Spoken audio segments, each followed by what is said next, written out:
Hello everyone, and welcome to my week 3 keto Mediterranean weight loss journey. This week, unfortunately, I didn't lose any weight this week. Zero zip zilch. And that's okay. And the reason that I was kind of expecting it and why I'm okay with it is every time that I have lost weight with ketogenic diet or any diet, I always have a plateau either on week 3 or week 4. I did try and prevent that plateau by doing alternate day fasting this week, but it didn't work. So that's okay. At the end of this video, I'm going to talk with you about several additional advanced testing that you can do to find out, is this a normal plateau for you, or is there other reasons it's causing you to not lose weight? Go ahead and like, comment, and subscribe, and hit the notification button below if you like what you're hearing today. So this week, what did I do? Well, I followed the same diet. I pretty much ate a very clean ketogenic Mediterranean diet: beef, chicken, and tuna. Very simple, all wild-caught, grass-fed foods. These are pretty much my go-to proteins. I pretty much eat this type of variation every single week in some way, shape, or form. Talk about my fats. I had avocados, I had olive oil, I had olives, I had some heavy whipping cream. Pretty straightforward, healthy fats. I had nuts this week, which helps me get some of my fats. I had pecans, and I had walnuts and almonds. What vegetables did I eat this week? I had broccoli, cauliflower, spinach, I had carrot, bell peppers, sprouts, and cabbage. What was my water intake? I tried to get a minimum of 80 to 90 ounces of water every single day. On the days that I exercised outside, I actually got more water in. I bring water with me most times that I exercise, so that's helping me get an extra 10 to 20 ounces of water in during the exercise. I'm in North Carolina, so it gets hot and humid here, so it's important that we stay hydrated. Sleep, I consistently receive 7 to 8 hours of sleep every single night. Sleep is critical. When you do not get enough sleep, you end up raising your stress levels, and when you raise your stress levels, you raise your cortisol. When you raise your cortisol, you cause an increase in glucose and insulin. So I kept my sleep very consistent this week. Exercise. I exercise daily. This week I did walking for 20 minutes every other day, and I did the TRX home gym. I love TRX because it's body weight exercises. And let's talk about meal timing. So this week I did alternate day fasting. Every day I switched. I either ate 3 meals or I didn't eat. I ate 3 meals or I didn't eat. On my fasting days, I had water, I had Pinot Grigio, bone broth. Because I was doing that longer 24-hour fast, I had green teas and I had black coffee with a little bit of heavy whipping cream. And I also did bone broth whenever I would start to get a little hungry or started having some cravings.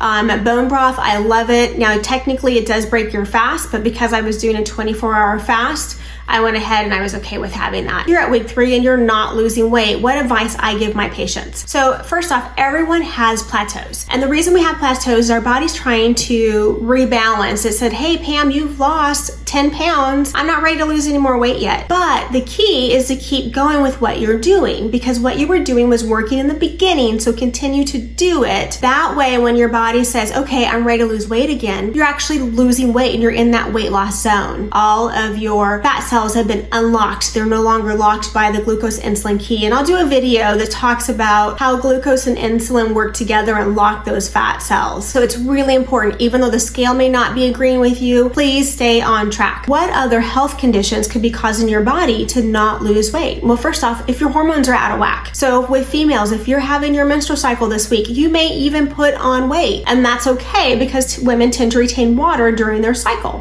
If you are in perimenopause or you're in postmenopause, cause you to gain weight every single month. If your gut is not healthy, you can gain weight. That's simple. If you're not having a daily bowel movement, if you're having a lot of bloating, gas, and burping, and just a heartburn, upset stomach, there's something going on there, and you really need to figure out what's going on, because that's going to halt you from achieving your maximum weight loss. For some people, it completely halts their weight loss altogether. There's some of my patients, all I've had to do is fix their gut and their weight came off. Nutrition deficiencies. Let's face it, our food is not as healthy as it used to be 50 years ago. Secondly, we're not eating the same amount of vegetables that we used to eat back in the day. It's really important that you get a good amount of vegetables. If you're not getting your vegetables in, and they're all really processed vegetables, you're not going to be nutrition deficient. If you are nutrition deficient, it can cause you to halt your weight loss. Again, on my patients that I'm having difficulties with losing their weight, some of the advanced testing I do is actually a micronutrient test. That really gives me a good idea what's going on with their nutrition status and how their body's processing food.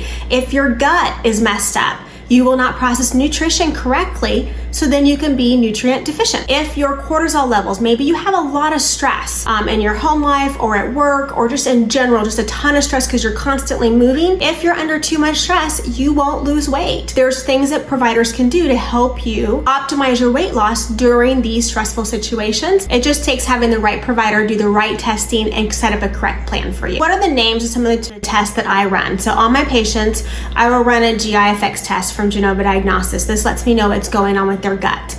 I will run a NutriBal test from Genova Diagnostics for nutrition. I will run a micronutrient test from SpectraCell to also give me their nutrition status. I will run a hormone test, and I'll use ZRT Labs or I'll use Genova Diagnostics. And I will run a cortisol stress test, either using ZRT Labs or Genova Diagnostics. These are the tests that I use to combat all these conditions that we just spoke about. And then from those test results, I create a personalized plan for you to maximize your weight loss and health goals. If you're in North Carolina, please stop by our office for an appointment and we can run these tests for you. If you're not in North Carolina, that's okay. There are functional medicine integrative practitioners all across the United States. If you're looking for one, look on Google and you will find the right person for you. Okay, next week, what am I going to be doing to help with my weight loss? First off, I'm actually going to keep my plan exactly the same, except for my intermittent fasting will change. I'll go back to doing the 16-8, 18-6, or 24. Those have always been my go-tos. That's my natural way of eating. I'm going to go ahead and not do the alternate day fasting. I purposely did it during week 3 to see if that would help me prevent a plateau on week 3. It did not. That's just my body saying, no, Pam, nice try, no tricks here. We're not going to make that work for you. Next week, I'll continue to do my exercising 20 minutes per day, walking, and TRX. If you're having problems with weight loss and you're having questions, please comment below. And again, hit the subscribe button, the like button, and the notification window. I will see you on next week.